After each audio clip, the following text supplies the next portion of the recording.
My name is Jiro May. My name is Julius Battle. My name is Deshaun Campbell. Today I will be talking about psychological criticism. This is a way of looking at our literature by using ideas from psychology. Instead of only asking what happens in a story, we also ask why characters act the way they do and what is happening in their minds. Psychological criticism connects books, plays, and poems to human behavior. It can also give us insight into the author's mind and even into how readers respond. By the end of this talk, we will see how psychology helps us better understand literature.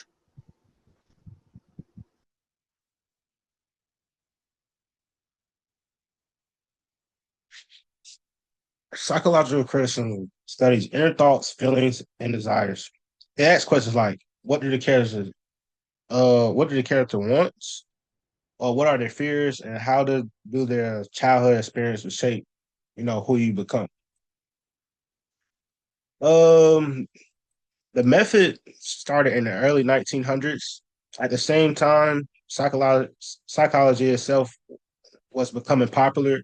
Sigmund Freud, who was a psychological analyst, had a huge influence. His ideas changed medicine, art, and even how people read stories.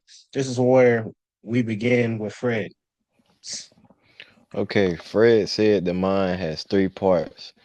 The ideas are desires. This is the part that just wants pleasure or satisfaction right away. The ego is our logical side, the one that tries to make smart choices or smart moves. And the super ego is our conscious, the part that tells us right or wrong. In literature, many characters show battles between these three sides. For example, in Shakespeare's Hamlet, Hamlet cannot decide or could not decide whether to kill his uncle. His ID pushes for revenge, but his super ego says it's wrong. But his super ego, not super ego, but his ego is stuck between them. Fred also believes dreams are reveal our unconscious wishes and fears. He says dreams use symbols to show what people are really thinking deep down. And this is the same true for literature because stories often have symbols that show hidden desires or problems.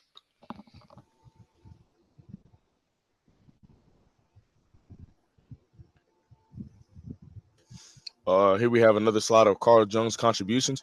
Carl Jung was a student of Freud, but later disagreed with him. Jung focused less on sexuality and more on symbols and personal growth. He introduced the idea of individualization, which means becoming whole by balancing the conscious and unconscious parts of ourselves. In literature, that often looks like a character going on a journey of self discovery. Jung also created the idea of archetypes. These are universal character types that appear in many stories, such as the hero, the shadow, the mentor, the mother, or the trickster. We see these in old myths, fairy tales, and even modern superhero films. For example, Batman is the hero, while the Joker is the shadow, is in his shadow, and Stone's stories across cultures feel familiar because these archetypes are part of the human mind. Next, we have Jacques Lacan. Jacques Lacan focused on how language and culture shape people. He divided the human experience into three categories: the imaginary images, like illusions and the way we see ourselves; the symbolic language, rules, and culture; the real things we cannot be fully put into words, such as trauma and deep emotions.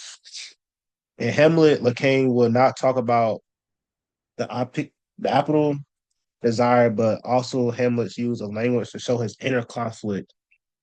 In Jane's eyes, Bertha Mason, the woman in the attic, could be seen as Jane's hidden self. The part of her society forces her to, hide. The Kane idea showed us how, stories reveal what people cannot see, like cannot say out loud and see with their eyes. Okay. Um, Other psychologists added important notes to psychological criticism, like Alfred Adler. He rejected Freud's strong focus on sexuality because he believed people are motivated by social needs and the people, not people, but the drive to overcome feelings of weakness. For example, a villain may act cruel because they felt inferior in the past, but in reality, they're just probably just trying to prove their strength to somebody. And Eric Erickson developed the theory of 8 stages of psychosocial development. He explained how people's growth is shaped by social and culture. Using his theory, Jane Eyre can be seen as facing an identity crisis. She struggles with who she is, but eventually finds independence and confidence. Now, to give you some historical context and background here, psychological criticism grew during a time of change in both psychology and literature. In the 1900s, Fred published The Interpretation of Dreams, which helped make psychology a popular subject. At the same time, writers began experimenting with new ways to show the mind. Authors like Virginia Woolf and James Joyce used stream of consciousness writing to put characters' thoughts directly on the page. Modern writers focus on inner life rather than just outside events. This shows how psychology and literature were developed side by side.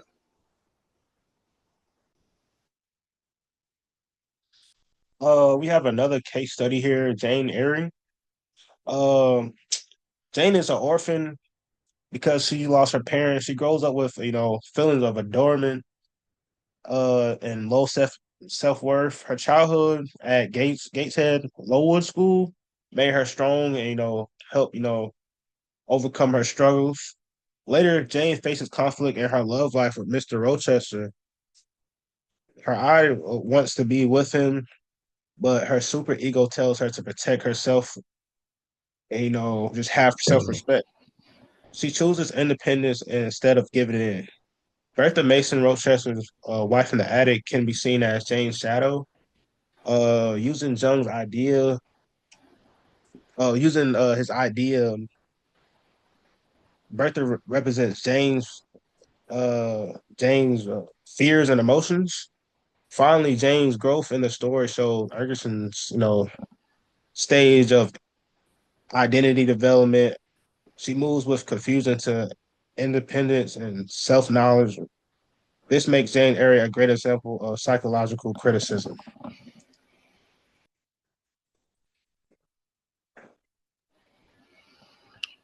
Psychological criticism also works good in modern media like horror films.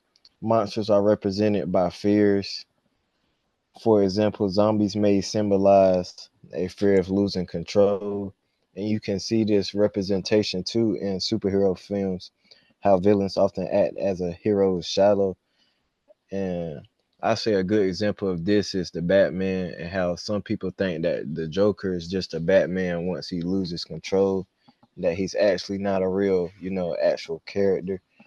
And in romance and drama, hidden desires and fears affect relationships, even when characters not do not say them out loud. And this shows that psychological ideas appears in many different types of stories, not just literature. Now, psychological criticism has its strengths. Um, One strength is it helps reveal hidden motives, fears, and desires. It explains symbols and dreams. It connects stories to psychology, which makes them more meaningful. It shows how childhood trauma can affect people. It makes literature relatable because it connects to real human struggles. By looking at characters through psychology, we understand them on a deeper level. We also see this in everyday life around us nowadays, and everyone that we be around, maybe in school, maybe on the workplace. This is just something that we see in, our real world here in the real reality. Next up, we have weaknesses. Psychological criticism also has weaknesses. It focus on how much psychology we ignore based on like our history or culture. It can make characters seem like case studies instead of people. Some theories like Fred are, outdated, may not relate to, today's time. Interpretations are often subjective. Different critics can come to different, conclusions and different stories, even though they may be the same story. So while it is useful, it should not be only way to, study literature.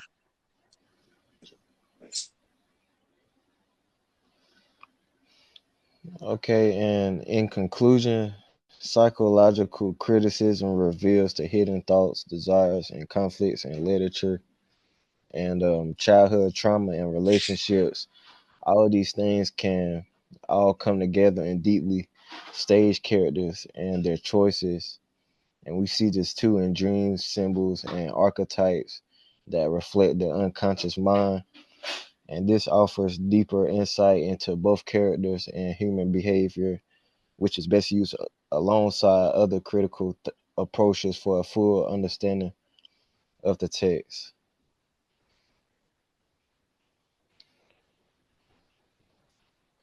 And this is That our pretty pro. that pretty much sums up, psychological criticism. Do you guys have anything to add?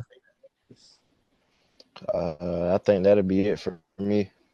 Great That's all for me. presentation, by the way. Love doing it. Thank you.